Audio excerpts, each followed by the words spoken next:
right, it looks like we're live. Hi, those of you following along, I'm James Craig. I'm an independently published author, and I describe myself as a cyberpunk author, even though I publish quite a bit. And there's kind of a problem with cyberpunk. It got started in the literary form. I think a lot of people credit it to Neuromancer by William Gibson. But in the, 40 years since that came out, roughly, I think cyberpunk has actually been stolen by other genres, such as comics, graphic novels, manga, anime in a lot of ways. And in a lot of ways, cyberpunk has become more of the aesthetic, I think, and has kind of grouped in a bunch of random themes that people sometimes focus on, sometimes don't. I've described before as neon lights and gasoline. So I brought on a cyberpunk creator to talk about this and steal his ideas and references and inspirations. Thanks for going on, Joe. What's going on? Thanks for having me on. So right now in the description, there's a link to a posting on Fund My Comic, which is the third option for crowdfunding. By the way, you gave me the Fund My Comic. Are you also on Indiegogo or anything? I was. We did a good solid 11K over there, and then Nice. closed Okay. it. So Because I saw the funding total. And I was like, that can't be right. yeah, yeah, we did great, and then that's the problem with shifting over. You know, it's kind of a reset, but it's no big deal because that's all extra. I'll be pushing it as hard as I can, and whenever I talk about Fund My Comic, I always mention we did some good totals before that. So yeah. Right. So don't take this the wrong way, but you're doing something really unique that annoys me that it's unique. Because it shouldn't be. Motorcycle racing is cool. Why isn't there more motorcycle racing stuff? I don't know. I don't really get it. Personally, I think it's more entertaining than say. I mean, F1 is really entertaining, like fast cars and stuff. Seems But entertaining. is it so entertaining that there's no motorcycle content? Yeah, I don't get it. I really don't. I've found a few other racing books, and none of them are motorcycle. The closest you get is like an F-Zero type of kind of a F-Zero's single. cool. Yeah, like a really slim type of wipeout vehicle in the future that hovers, and that's the closest thing you get to. But no one really does motorcycle. Like I might be one of the only, which is weird, very weird. So thank you for filling the niche. Um, I think the cause is actually stuntmen in Hollywood. Hmm. Because you get your highly paid actors, so they can do like the voice actors, the emotion, all that, and then you just cut in on like window shots of them, but they're not actually the ones doing the stunt driving. Right. So there might be insurance problems with live action. I guess Yeah. Akira is your close competitor because that's also motorcycles in a lot of ways, although a bit different, right? Yeah, I wouldn't even call it a competitor. I mean, it is one of my big inspirations, and it. I think that piece of work that was like Otomo's. I don't know how that was like way far into his career, and I think it's probably his magnum opus. I don't think I could ever compare it to it. Though my books. Aim high. Yeah, yeah, for sure. But the the whole story of Akira is not really about the motorcycles. It's like the motorcycles is like a byproduct and like a Right. some sort of secondary thought Style. about. Yeah, it's style. It is in a lot in the manga, and it kind of allows a lot of the characters to like compete against the superpower stuff, and in some weird way, that's kind of what cyberpunk is. It's like, or science fiction in general. It's kind of like science is your every man's like superpowers. You know what I mean? That's what kind of technology becomes. It's like a technology that, or rather, it's like a magic that anybody can use rather than like just some wizard or something. That's kind of how I look at it. But Sure. yeah, you're right. So Akira is great, but there's not many others that like really draw me to it. And none of them, there almost is none that like that's the focus. Like the racing of it, the bikes are the focus. Super weird, but I'm a big fan of MotoGP, which is the premier, highest, fastest motorcycle racing in the world today, and so it's a great reference for a book like this. Right. So, just a craft question, because obviously I'm a writer. I dabble with paint. I paint miniatures, so I know more than you would expect about art. That's Um, great. I was watching your stream on the fourth age the other day, and you mentioned that it's actually pretty difficult to convey speed, and you have to start doing some style stuff to it. Or you're in your second volume of it. How you doing with that? Um, Because that's obviously an advantage of animation and live action. Is like things going fast look like they're going fast. yeah, it's kind of like a happy accident for me as far as like how I'm conveying speed. I mean, if you look into the ways to convey speed in comic books, it's like speed lines, blurred things, like warping of the line. There's a lot of different ways to do it, but with racing, it's a little bit different because it's really, as I'm working, I'm realizing like you're pretty much the speed lines of the environment and the speed lines of your character can kind of merge, and if they're on the same aligned perspective, it doesn't really work. So that's where the light tails off the motorcycles come into play. It's something that I can not do spend a whole lot of time making it Nice. Okay, hard. okay. Yeah, so it's one of the key things, and in a lot of what I'm doing in chapter two, the second volume, I'm kind of condensing a lot of the speed lines into one stream of light that like just is supposed to show it, and it's simpler, it's easier to understand, and the story works easier, or like it's easier to be read pretty quickly. So Okay, are you familiar with the movie Redline? yes, yes. Okay, so great movie, fantastic. Oh yeah. It's very much F Zero, except not F Zero, right? Um, Yeah, I'd say it's like it's about as F Zero as you can get. You know, I imagine that's what that's what an F Zero, like full on F Zero story would kind of be like. Maybe a little toned down from like the violence and the sex or whatever because it's Nintendo. But yeah, that's what I would imagine it would be. It would be like this wacky, all these different races and over the top stuff happening. That's kind of what it was about. Oddly enough, F Zero was like spawned, and the characters of Captain Falcon was like spawned from like comic stuff, American comic stuff, and yeah, so the interplay there is interesting. It's literally like one of their named inspirations is Wacky Races or whatever from the '70s or something. I think yeah, I yeah, forget the exact name of it. me either. Uh, But yeah, I remember. I forget. It must have been a YouTube documentary or something that I watched and figured out some of that inspiration. Yeah, so one of the things that Redline does, and for the record, Redline is one of the pieces of content that has like lodged itself in my brain as core inspiration. It's very visual with how it moves things and stretches and distorts, and just like when he punches in the nitro and the car just starts shaking and blasting stuff. yeah. And that's stuff that cannot be done in writing, I don't think, and it makes me jealous. Hmm. You're kind of right. I mean, I don't have your perspective because like I'm on the other side somewhat. I'm Right. like I'm on the fence kind of. Um, but Yeah, so sorry, let's jump into this. You're an artist first and you're teaching yourself to write, right? So you can make your yeah, own stuff. yeah, I'm still really learning. Which I think everybody would say, especially for I think in a weird way, like art's hard to do, but story is like I think like art is like a even playing field of just hard as hell to do.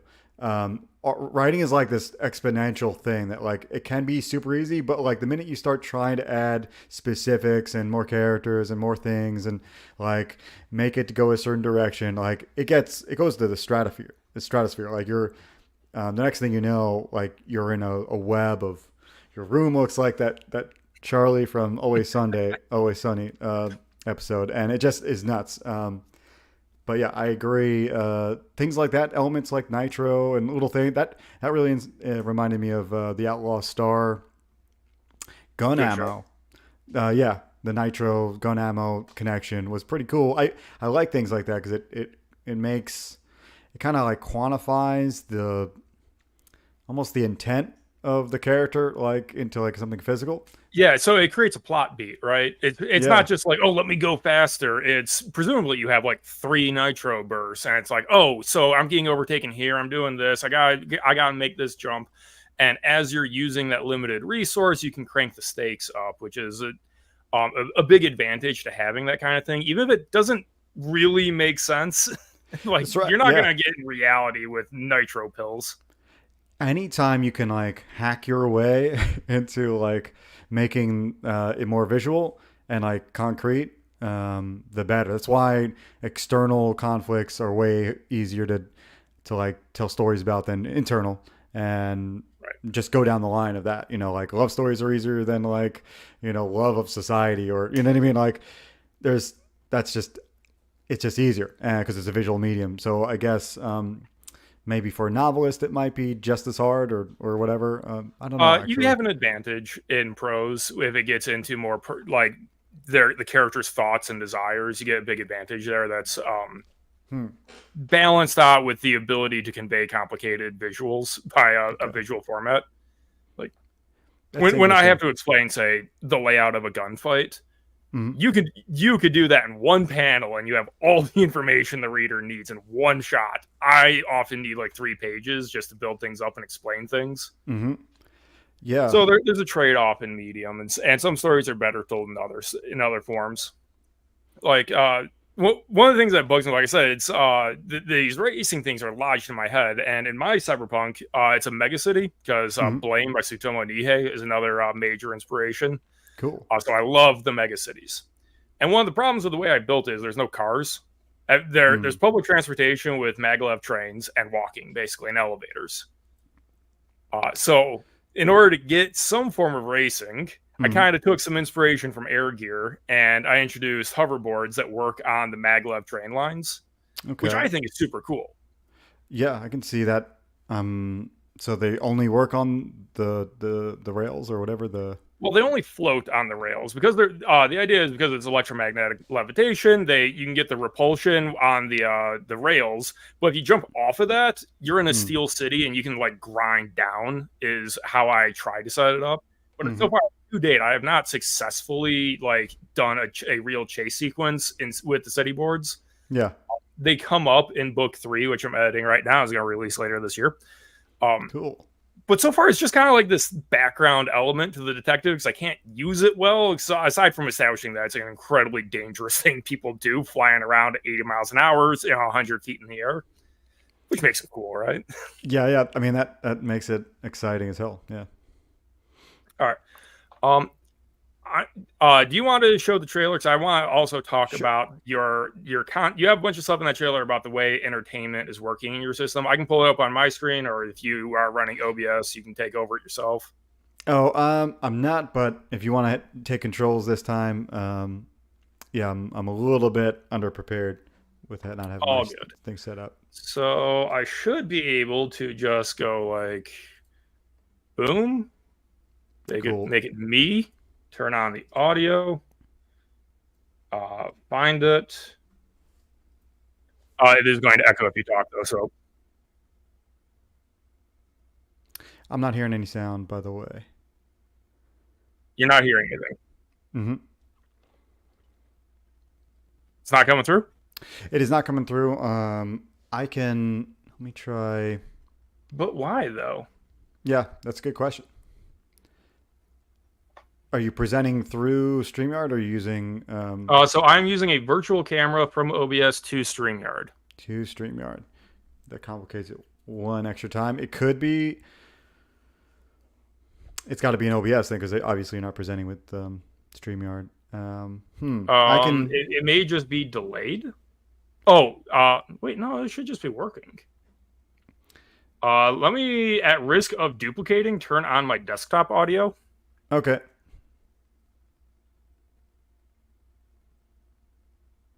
Still nothing on my end. Still no. Am I that bad at this? No, I mean, this is it, dude. It gets complicated in a weird way, depending on. I mean, realistically, if I can share mine and try just doing it through StreamYard if it makes it simpler. Um, Uh, Give it a whirl because the voiceover is literally what I'm trying to talk about. So okay, that cool. that's Yeah, let's get in there and let's do it. Cool. So I should have audio ready and it should work. Welcome to Colony A.2.1. Here, a vast network connects the minds of each member of the populace, delivering endless entertainment. Augmentally custom-made for each individual member free of charge. It's the cornerstone of modern life. A perfect system. That was until a street racer named Atlas Metric caused the glitch in this flawless system. It went undetected by the system admins. But now has the attention of a nefarious power who will do whatever it takes to retrieve the cause of the glitch. Atlas. Now relentless android assassins have been dispatched to capture him. In order to escape this threat, he will need to overcome the impossible, with the glitch in tow. But hey, impossible is just something losers say when they've given up, right?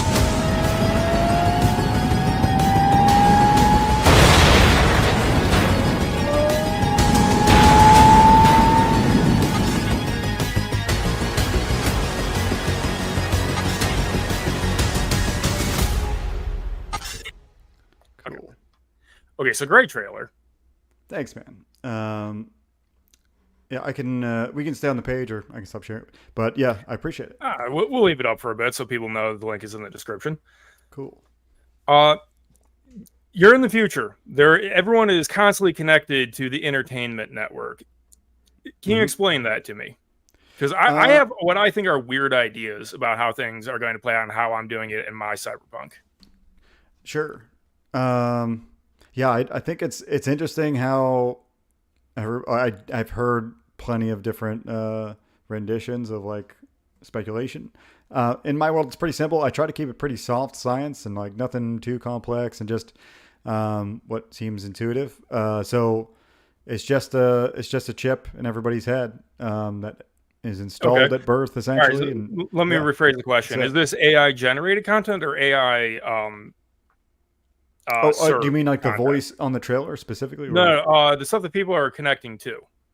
Oh, okay. No, it is not AI directly. It's just an OS. You know, it's just like some sort of system. So everyone is, when someone's tuning into racers, I believe in this world that most racers, aside from the main character, are androids. I think you said in the other stream. Yeah. So in professional racing, so there are plenty that like, you know, still ride around because, you know, that's just what people do. They have fun and ride bikes. But yeah, in the league, yeah. Okay. So I too use neural implants for people to connect everything. I have leaned away from the mass connectivity idea, which might be counterintuitive because in my setting there's like 1 billion people in the city. Because what I see today on the internet is the logical conclusion of the Pareto distribution: to the winners go more winning, and you end up with, even though there's 350 million Americans, we're all watching Disney, or at least we were before it got extremely bad. Yeah, that's true. Accurate. Yeah, it's like there are thousands and hundreds of thousands of people like us making content, getting minimal attention compared to just everyone hyper focuses on like one product right now, which I think is actually more dystopic than splintering it out. Yeah, I think so for sure. I think like I guess the utopia would be a very, decentralized kind of system. But yeah, I agree. I think I'm not exactly sure what your system really does, as mine is simply like it essentially operates as like a chip to connect everyone, and pretty much you can have telepathic essentially communication, and you have like AR type of skinning over your visual, your retinas essentially, and so the world appears the way you want it to appear, and you get the ads that or whatever, you see the things on screens you want them to see, or not even have screens, but like the point is it's customized to you because it is kind of decentralized, but it's mainly there for the communication. It's mainly there for like aesthetics, Sure. Do you do virtual reality, like Matrix style virtual reality in this setting? Um, yes and no. Yes and no. It's not really kind of hooking in, no. But in some way, there is like a cyberspace ish type world, yeah. Okay, so I read a lot of sci-fi, and I swear that when people make sci-fi worlds, they pick like one or two interesting ideas and refuse to touch the other ones. Typically, like Mm, how many space operas can you think of where they don't have brain implants for some reason? They don't have virtual reality. They have limited AI. They have, or you get closer to our time, and mhm. it's like all you have is virtual reality, and we haven't left Earth yet. It's like Yeah. always one or the other. I think in some weird way, I think it's like a genre focus type of thing. Because I do think like those different technologies lend to different themes. And that could be a reason. I'm sure it gets maybe edited out. Just too many, some producers just like there's too many things for the audience to wrap their Right. heads around. Um, that could be a reason. But with Cyberpunk, I think like we're allowed to like throw on probably as much tech as possible. It's like it's almost Oh yeah. expected, That's as why it's far my as the favorite audience goes. genre. Yeah.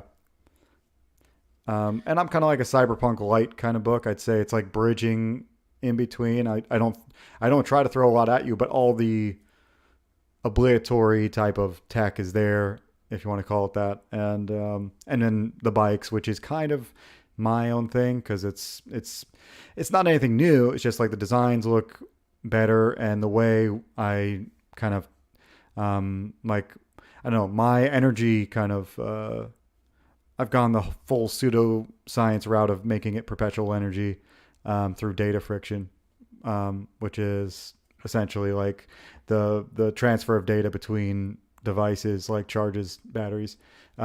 So that's just why everyone can ride around and no one's paying money. You know what I mean?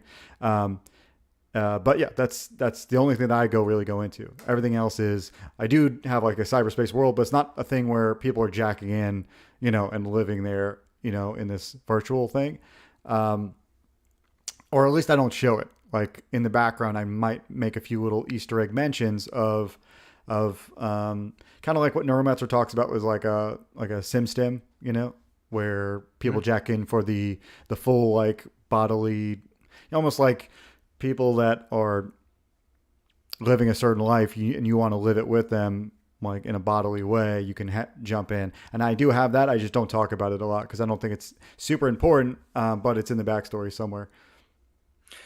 Is this the kind of world where you would do spin-offs, or is this a very main character focused world? Because there's kind of two theories of how to build these kinds of settings. Because your character has a glitch, people are trying to get that because it gets access to the system or something. I assume at like the root level or something.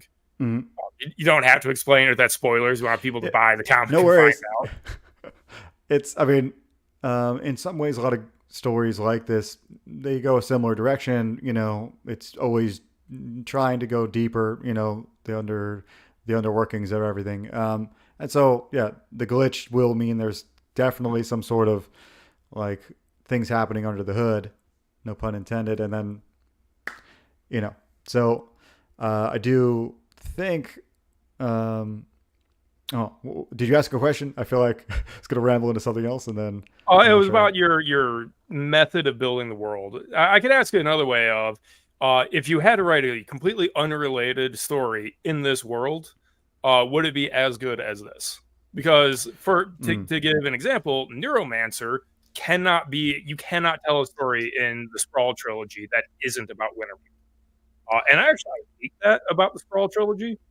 Uh, be- mm, and it's a very common problem just using Neuromancer because it's the granddaddy of cyberpunk here. But a lot of yeah, stories are like, oh, this is the breakout AI that becomes a Jupiter brain and takes over everything, and then as soon as this story is done, the world is over, basically.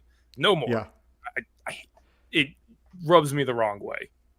yeah. I think from my own influences, I think my story goes a different way, but it also has that kind of one straight straight and narrow path of the story, where like there won't be many spin-offs. If there's anything, it'd be like a supplemental of just linearly like a little bit more backstory of somebody.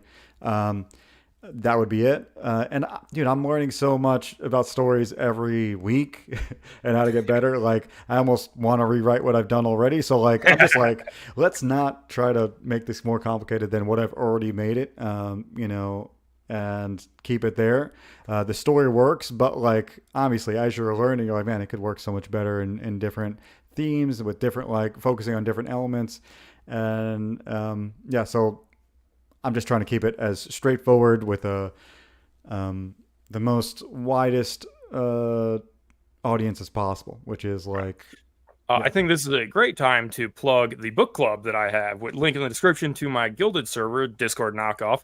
Every month, everyone in there is invited to read the same book, and then at the end of the month, there is a live stream that everyone is invited to come on if they've read the book. This month is Jack Vance's Dying Earth series. Last month was Notes from Underground by Dostoevsky. We've also done Elric, Neuromancer, Frankenstein, and a few others. And you can find the live streams on this channel. And I invite all indies to join and read the books and pick them apart, because I think reading good books and sometimes reading bad books is a fantastic way to learn more about the craft and get better and figure out what works and why. It can become a huge chore as a creator to actually find the time to sit down and read something that doesn't directly help the product that you're making, but it's definitely worth it. You never know what you're going to learn from reading the book, and doing it socially with a live stream at the end is a great way. So totally free to join. It's true. I was going to bring up, yeah, I mean, I'm really, to me, I agree there, but I also try to keep within sci-fi and cyberpunk as far as like direct learning. Like you said, it's beneficial, but there are also beneficial things outside of it. However, I do think like really understanding whatever you're trying to write, like the pivotal, deep diving the genre you're in is extremely beneficial. That's actually one of the things I want to ask you. Let's get some inspiration here. Other than Neuromancer, which cyberpunk works do you actually like? Because there's a few adjacent ones that people like to name. Like we were talking about Akira, it's not super cyberpunk, but it's also listed as one of the major inspirations. Same with Blade Runner. Yeah, I like both of those. Kind of like you said, like they're not exactly the nitty gritty of cyberpunk necessarily, but like aesthetically, and I think Blade Runner more than Akira is a little bit more cyberpunk. So Sid Mead, who designed Akira, or not Akira, but Blade Runner, and a lot of the set stuff from him, his design work is, the movie, you mean? Yeah, Blade Runner, the movie, not Do Androids Dream of Electric Sheep. Right. So, but really, we're talking about design anyway, as far as like visuals. So, yeah, cyberpunk is an extremely visual genre. And just in general, Sid Mead has designed everything and was a futurist that, like, I think probably the best of our last century. You can go to other people and arguably they have an interesting point and a viewpoint. But anyway, visually them. I've read other cyberpunk that like is kind of cool. And then there's plenty that I hate. I don't even know I don't know what Ready Player One really is. What is that? Other than far more popular than it has any right to be. I would say Ready Player One is modern cyberpunk. But it's very much like a nostalgia nerd thing. The story to Ready Player One sucks. Yeah, dude, you cannot learn anything from that novel. It is horrible. I know, like I borrowed it from a friend. It isn't horrible. You could pick up Gamma Coin, book 2 of the Bash and Black Zone series, linked in the description. All right, yeah. I want to know more because I'm always looking. I've read a lot of half of books. I feel like a lot of even I feel like it took me a long time to even get through. Man, which one was it? Was it Mona Lisa or was it? So the Sprawl trilogy is Crash. Neuromancer followed by Count Zero.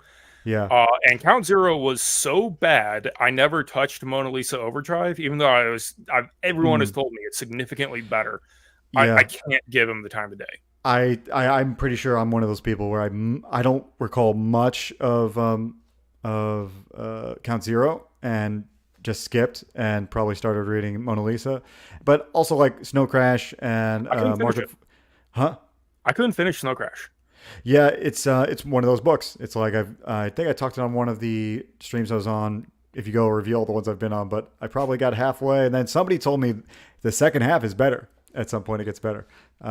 It doesn't. It just if it's the second half, that's the good half. It don't matter. Nobody's getting there. It's true. That's true. Absolutely. And then I've read some Market Forces, which got highly recommended, and it's okay. Not familiar with that one. Yeah, Market Forces. Man, I did. I always forget the writer for that one. I can't remember if it's not the same guy as Altered Carbon. What's his name? Oh, that's good. I actually need to read Alter Carbon. I liked the adaptation. I need to read the original. Mm. I've again read a little bit. Really, I didn't know if I think I stopped watching the. I didn't like the lead guy in the show, so I was like, man, I'm They just change gonna. him. Do If they? you didn't like it, just go to the next season. You keep the Oh, body okay. swap. Oh, well, yeah, that makes sense. That makes sense. So maybe it's for that reason I should plan on it. But where does that leave me with? You got to count on my because I haven't read a ton more than that. I've read some more, but The thing is, there's not a ton more. yeah. Um, Snow Crash is like it burns out real quick, and then the next thing you know, if somebody's right about it being good at the end, no one got there. Um, but yeah, I've got way more inspirations outside of Cyberpunk. Like even F Zero is maybe more of an inspiration, like as far as just imagination goes, because just the fact that there's a sci-fi race that is really high speed and like all these whirly Oh, so turly here's a question. tracks. Yeah, Oops. Am I seeing Tron influences there? not a lot. I like Tron, but not a ton. This whatever you see here is just, I guess, because I like a brighter type of look with the light and everything, and that kind of is a coincidence. I like Tron. I just don't love it. You know what I mean? Oh, And same. I love Sid Mead, and he designed some of the Tron bikes, so it may be because of that. Um, and I point back here because that's the spinner vehicle behind me. Um, from Blade Runner. But yeah, I think naming those and some other animes like Outlaw Star and like Cowboy Bebop, they all influence from when I was a kid. And then there's just other ones that are like not really sci-fi, more about the themes of family, more about the theme like The Godfather and like themes of like um, connections, and that's what this book is really about. And so I've got other outside of the genre influences too. Yeah, so outside of genre influences are one of my big theories of how to get better because if you just stick to for example, if you want to be a lit RPG writer and you go, I'm going to read 15,000 lit RPG books, you're not going to have anything new to say. Yeah. You're not going to be bringing anything to the table. You're just going to be rehashing something. Mm-hmm. So you read widely is my advice. What Cool. about video games? Are you a gamer? Of course. Yeah. Yeah. Deus Ex? Deus Ex. I played a little bit of the original, and then I played the middle one. Whatever that was pretty good. I forget what that one was. Not the latest one, but the one right before that. Whatever that was called. You talk about Human Revolution? I guess it was Or is Human that the latest Revolution. one? Because I don't think Uh-huh. there actually was one after Human Revolution. Now the names are so there was the original, and then then a sequel, and then the latest one, right? Or is there more than that? We just pull up Steam real fast. Yeah. Dude, a great. I think they have some great storylines, great beats. If not, Yeah, like, I actually haven't played the original. I'm planning to stream it when I get around to it. Basically, I'm not putting enough time into this channel. I really need to. yeah, I need to play more too. I only like a lot of things younger. I had to like sneak around because my parents won't let me play certain games. So that's pretty much how it goes. So I played it whenever I could. Okay, there's a lot. There's Deus Ex Mankind Divided, Deus Ex Revision, Deus Ex Breach, Deus Ex Mm, Invisible War. wow. So Mankind I forgot to Divided mention is the latest one, right? I think Mankind Divided is the latest. So Human Revolution, I think, is the one I played almost in full, I believe. Yeah, Human Revolution is the one I own. So I should Okay. probably pick up Mankind Divided while it's 85% off. Sure, Yeah. Steve, you can get another 450 out of me. Yeah, I think yeah, for sure. That dude, I've seen that game as cheap as $1, I think, at some point on certain sales. Not that it's bad. It's just like I think it was a flop as far as commercial success. I don't know Which is why. weird. It's a famous series. Yeah, I think at least in America, in the West, I think it was a flop. I don't know. Like I like it way 10 times more than Cyberpunk 2077 or whatever that is. Um, Yeah, to I was gonna me, bring that up. I haven't bought yeah. Cyberpunk 2077 because I just wasn't feeling buying a $60 game at release. Mm, And yeah. then I watched the release and I was like, this is a dumpster fire. Yeah. Well, they fixed a ton of things, and apparently Allegedly, DLC yeah. is fire as well. It's great, like a good fire instead of a bad fire. Yeah. But My yeah, big hang up with Cyberpunk 2077, did you watch the anime adaptation, Edge Runners? I started to, and then I stopped. Something really annoyed me about it, but I'll tell you that after you. I'm surprised. I call Edge Runners a 9 out of 10 Mm. anime because it was 9 10 out of 10 episodes and then a 0 out of 10 ending. Oh, cool. I think I had a little bit of like a. I could just feel the little bit of the wokiness in the second or third episode. It was just a little bit too much heavy-handed, like I mean, cyberpunk as a yeah, genre is kind of woke, or at least it attracts it because somewhat, yeah. two of the big philosophical or thematic questions are, "Oh my God, I hate capitalism so much," followed by, "Oh my God, I hate my body so much. I'm gonna rip it out and rebuild it with chrome like the Adeptus Mechanicus." Yeah, I think it was maybe the chick. It got to be some sort of combination of the chick just being a kind of Mary Sue-ish type of like almost. I mean, she doesn't have to because she's not the main protag, but at the same time, it was a little bit heavy-handed to me. But at the same time, at the time, I think there was also a little bit of to me, a little bit of the race stuff was a little bit wacky. Like kind of leaning into Redline, but without like Redline was crazy because like the whole everything was off the wall, and so in this world it was like seemed like it was pretty grounded until they started racing, and then like they were able to flip cars and like jump the median and like do things that to me that was a little bit it went Final Fantasy VII Advent Children for a second, and I was like okay. Anyway, those are the reasons why I didn't fully go through it, but I could tell that like if I could get past it, it would be awesome. Yeah, until the ending. So Edge Runners is a really good hybrid. Ignoring the ending, it's a really good hybrid coming of age story and a romance. Hmm, Um, cool.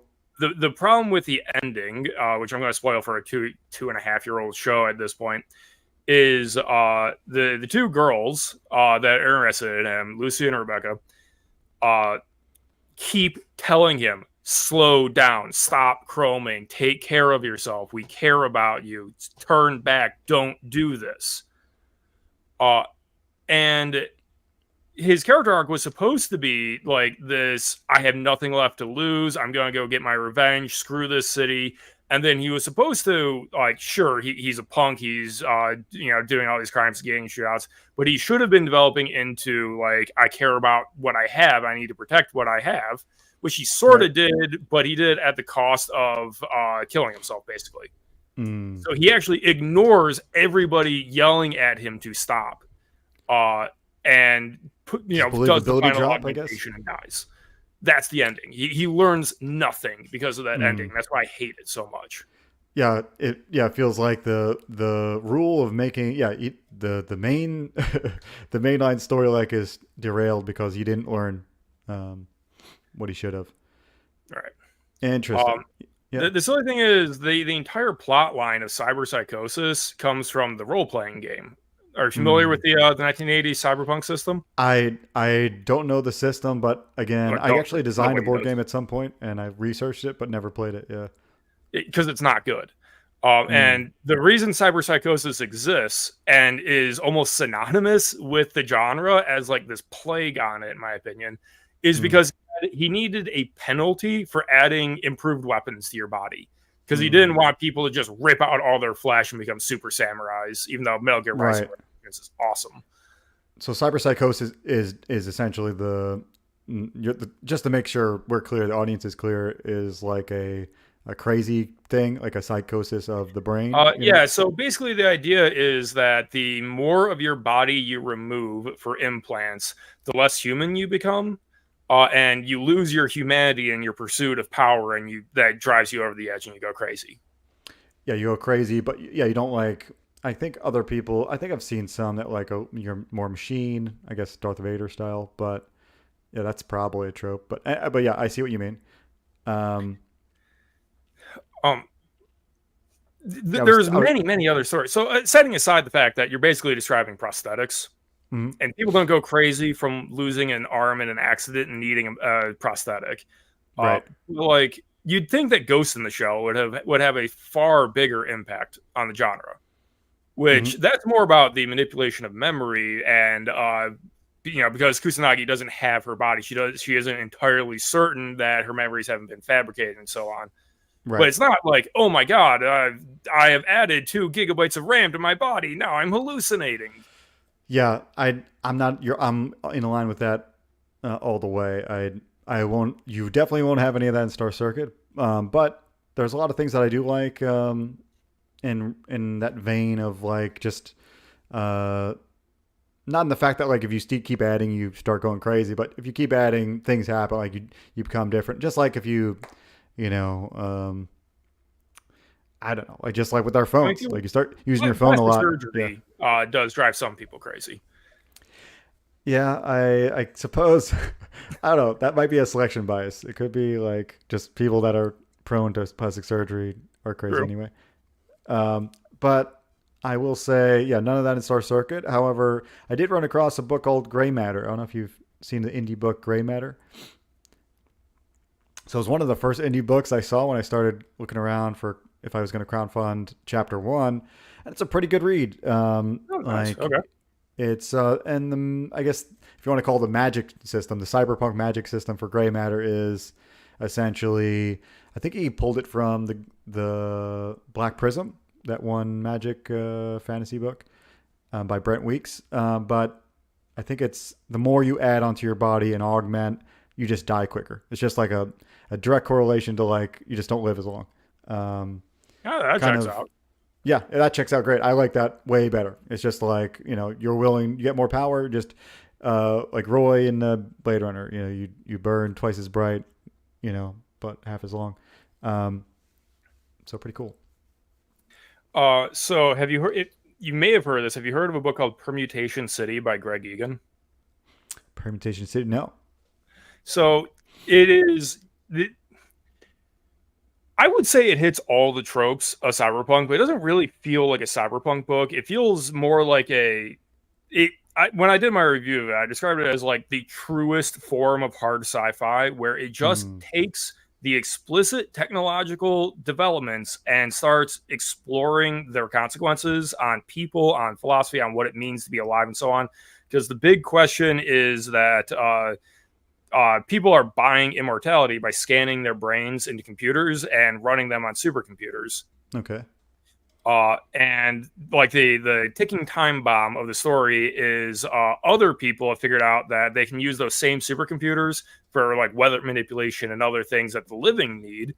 And the dead people trying to wait out and get bodies are going to get bought out of their processing time basically and get stuck in the virtual and become like completely detached from reality. And then it kind of asks the question of, well, does that matter? Fantastic book. Highly recommend it. It's a novel? Yes. Sure? Okay. You said Permutation what? Permutation City by Greg Egan. Okay. Oh, cool. Nice cover. Down. Yeah, because like, we know not every cyberpunk book is that up to speed. Okay. That's cool. I'm gonna scroll down, show the second cover just to give a little Yeah, bit of a let's see different this stuff. Let's go background. back more specifically to Star Circuit. Oh, I sure, wanted sure. to ask about the assassins. How are you handling introducing an assassin element to what's supposed to be a racing story? Mm. That Um, sounds like a big ask. it Like it it'll be, kind I'm of sure it's a good is. product, but it's difficult to write. Yeah, I mean, I think it's like if anything, I'm doing it out of ignorance, essentially, like ignorance and lack of experience, and it just works because, I went all in without knowing. You know what I mean? But basically means that in the debate phase of the storyline, where the main character is still not fully like uh, moving into the second act of like getting into the racing for real. Uh, the villain, because of the inciting incident of like, we're using storytelling terms, because of the glitch happening to him, the villain can track him, and all the villain cares about is the technology that's going weird, and so she pretty much just sends out the droids to go get it. You know what I mean? Let's go You get do this thing. droids instead of background Yakuza ninja, huh? Yeah, yeah. Well, I call them actually assassins. I also call them just like cyber ninjas. As I'm promoting it, I just change it all the time. But they really are just android assassins, and they just kind of look aesthetically a little bit more like ninjas. Okay. But yeah, like I said, it's simply a tool to keep.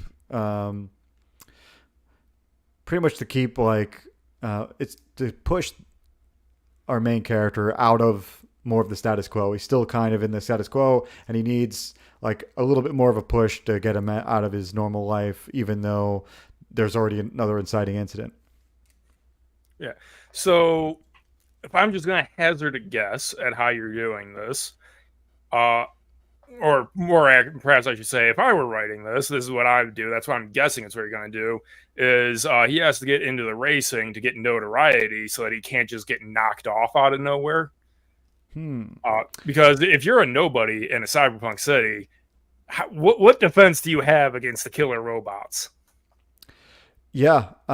It's well, you can go a few different ways. I didn't go that route, but that's really cool. I like that idea. It's very, dude. It's very. I think probably more. What's the word I'm looking for? Um, Consistent maybe with like the racing theme and just keeping it all within that. I go a little bit of a different route and kind of have a. You'll see that there's a hard climax in this book of, um, avoiding, escaping the androids or not. Well, he certainly has the skill set, right? Yeah, he's competent. You know what I mean? But I also throw him in like a situation where like you don't really know how he's going to get out of this, and so that's the stakes here are great. I'm really proud of that. Really proud of the pacing of that kind of climax. Afterward, yeah, it moves into more and more the direction. The problem, I guess, with what I've written so far, and if I was going to rewrite, it'd probably jump quicker into the racing. Just How do spending you a lot of, start? huh? How do you start?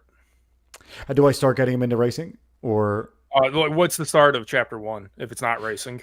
it is racing? It's just not the premiere, like the main racing. He's street racing in the beginning as like the status quo, you know, before life. You know what I mean? Oh, Before yeah. the So red line opens with a qualifier race, right? right, right. And then there's what 40 minutes of not racing before they get back in their cars.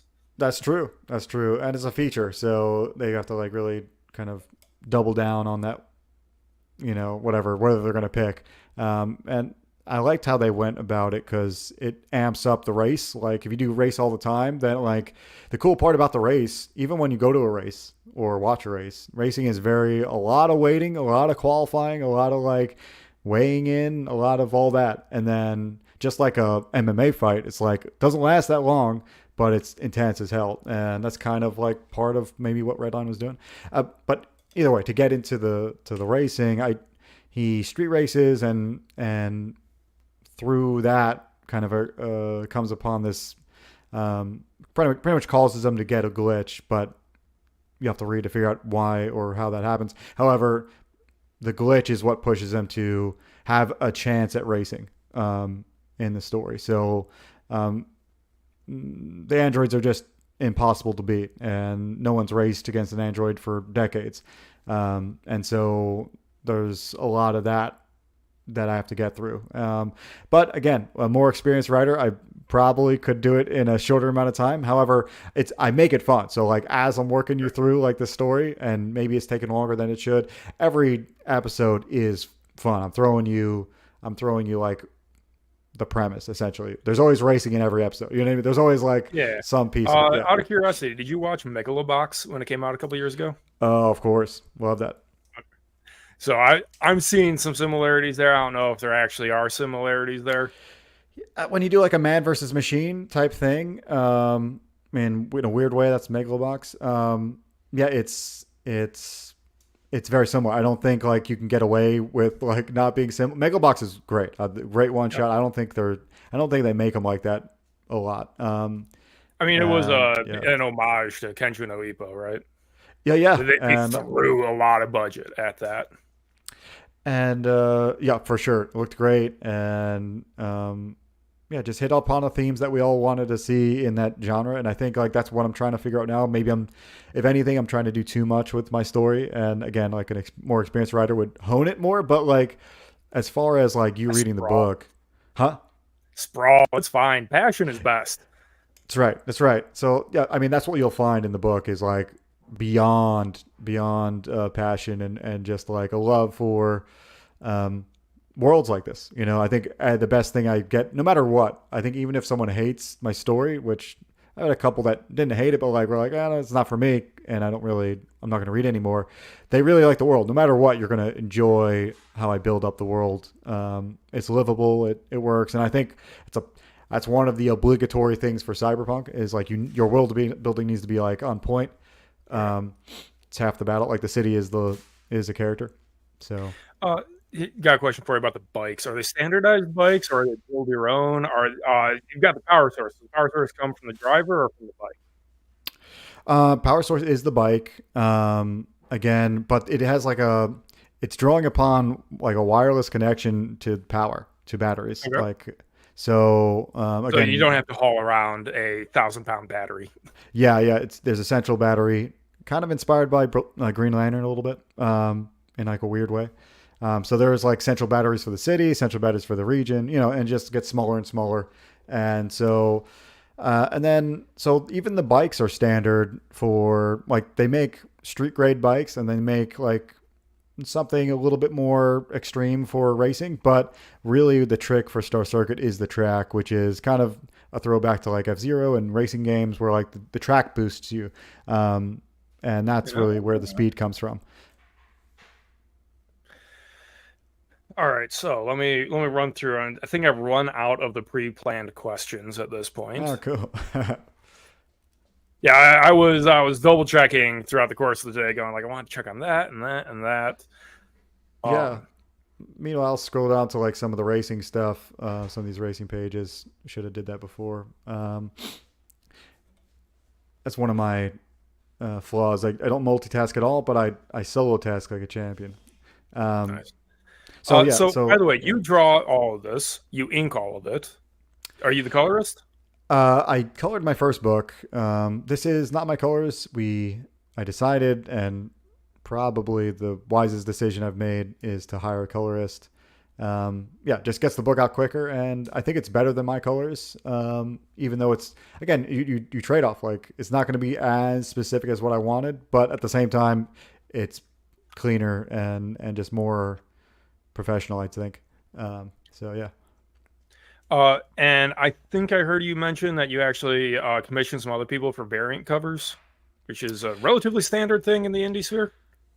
Yeah, I mean, we have one variant cover for this one by Rob Willis with the androids on it, and then we have another print that I could make into one. If you go to see these, let's scroll up here. It could have been a cover, but I decided against it. But I like to keep my campaigns pretty simple. Anyway, Ghost in the Print. This is by Jose Garcia. It's kind of like starts you on this like cyberpunk or like cyberspacey type of viewpoint. And I like the name. So it's pretty cool though. I really am For the record, into. the graphical communication of your covers are on point.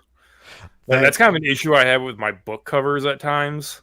Is my ideas don't click with enough people. I think that's my limiting factor. Yeah, I think hiring. I'll be happy to help you. Like maybe I don't have to do it, but you can get my hiring me to like just like help you arrange it better or get a second opinion or whatever. That might help. But yeah, it's weird. That's the weird thing about doing stories and art and comics. Like both of them is like a full time job that you have to like. It's almost weird. Like it almost takes a full lifetime to become a master at each one of those. And so to get to get to the point where you're like pretty good at both is really hard. That's what I'm discovering as you jump into it. But Yeah. So earlier this week, I made a mistake on Twitter because I stumbled across this webcomic person a while ago, and I didn't save their link, and they basically are writing knockoff blame. And like a few days later, I was like, man, I would love to read knockoff blame. And I can't find them. So I posted, hey, comic artist, post your stuff here. There's one of you I'm looking for. And normally artists are like all about piling into a self-advertisement thread. And I thought that would work. I have gotten like over 100 unsolicited direct messages of artists trying to get commissioned by me when I was not offering a commission. Really? It is non-stop. That's the problem. Yeah, when I was looking for colors for my book, a similar thing happened, and man, it's and most of them are not legit. I can't tell if some of them are trolls. Yeah, I can't tell. I don't know how you feel about AI. As an artist, I imagine you feel you don't need it. But I've been saying for a while, AI is going to happen whether artists like it or not, and it's not because it's cheaper. It's because people like me are going to get burned one too many times by scammers and liars, and they're just going to give up. Yeah, I don't doubt that. That's like it's an interesting angle. I think like once the legal thing, I don't really care if people use it or not. Once the legal stuff gets taken care of, because like the AI we have now is not really like the AI we imagine in Cyberpunk. It's like we've different. We've taught it. You know what I mean? So what do they call it? What's GPT stand for? But either generative process training or something like that. Yeah, it's training. Like we're training this thing with other people's stuff. You know what I mean? And yeah, I like to call it machine imitation software. Essentially, yeah. And so these programs don't have a theory of mind. There's no consciousness there. Absolutely, it's remarkable technology, but it's not intelligence.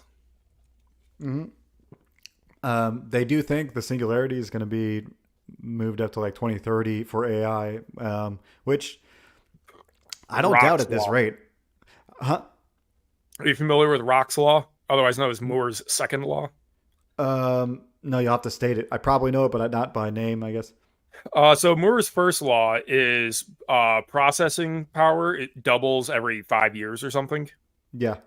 The second law is the cost to produce the factory to produce the improved processors is also doubling. Okay. And a quadratic rise in cost will bankrupt an economy before I think well before singularity. I don't think we can afford to build the processors that would accomplish that. That would stop it. Yeah, resources would stop it. Yeah, I could see that angle. I think the counter to that is as the intelligence grows, I think it'll solve that problem as we get there. Maybe. Yeah, that's the only thing I can come up with. And I think that's mostly why that's why the predictions for the singularity are so soon, is because like they're planning on like at 2029 we hit something and then it just skyrockets exponentially to like, maybe. Could be. Yeah. I use that justification for why my Cyberpunk city hasn't fallen apart. The There is one artificial intelligence, Eve. She runs the city, Mhm. although mostly not directly. She creates programs to do most of it. Cool. And she has to run on specific hardware that the government specifically produces at great cost in order to allow her to run. Hmm. And So it's a general they currently intelligence. can't make something better.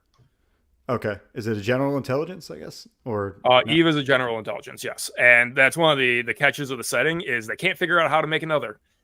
They lost the scientists that made her, and it's been 40 years, and they have not been able to do it again.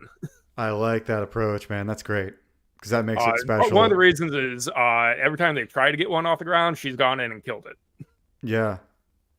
Dude, that's great. That's kind of like a superhero origin. That's like what makes superhero origins cool. It's like, the thing happens once, could happen a million times, but, the guy dies who made it or whatever. You know what I mean? Yeah.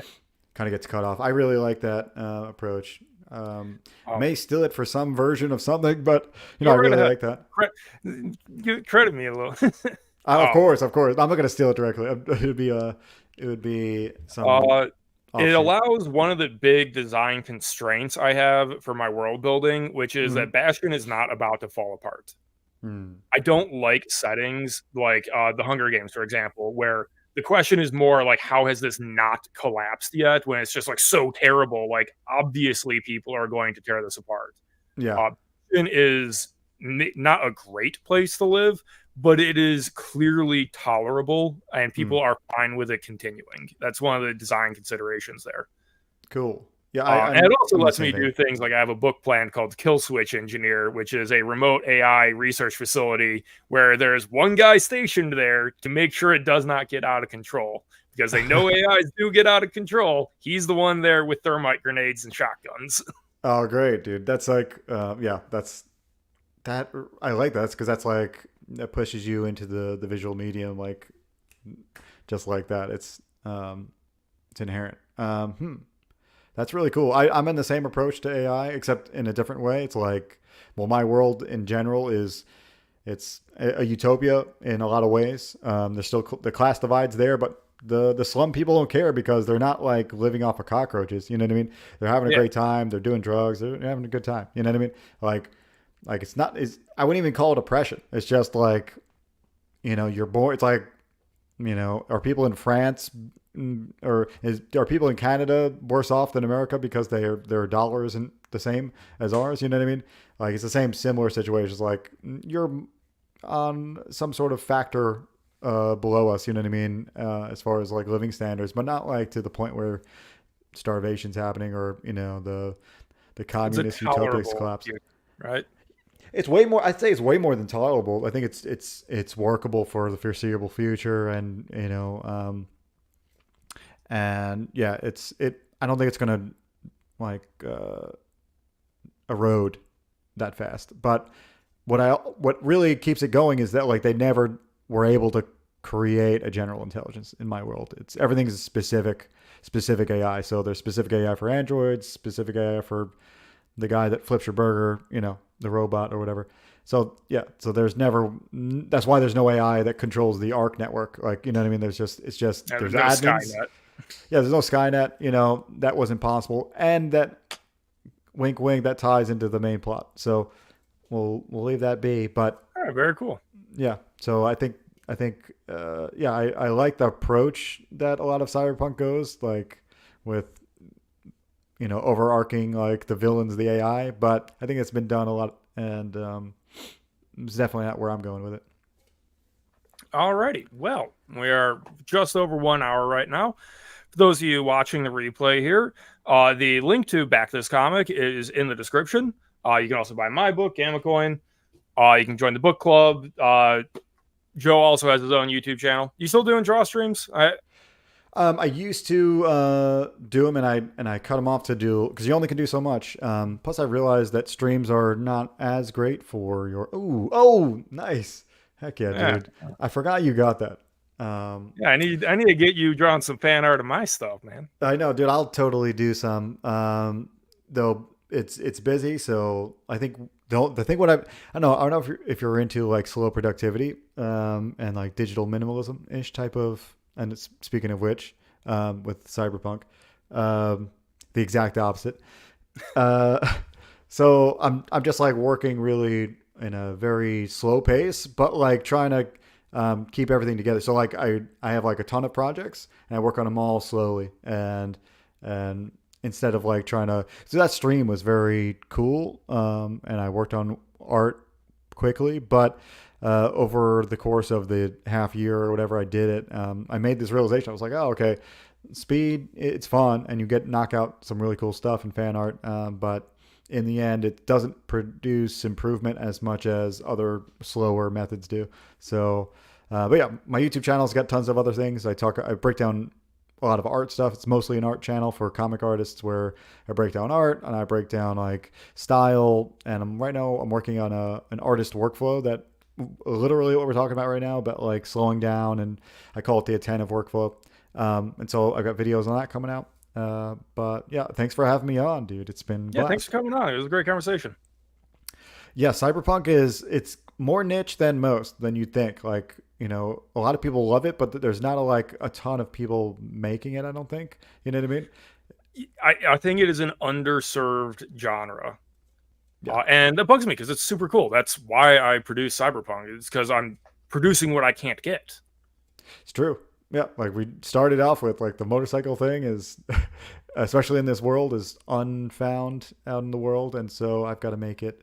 But yeah, I'm super happy I have to check with your where to get your books, and I'll talk with that after. But yeah, there's not a lot of cyberpunk out there, so we got to kind of connect. Right on. All right. Well, I'm ending the stream here. Thank you very much. Thanks, guys.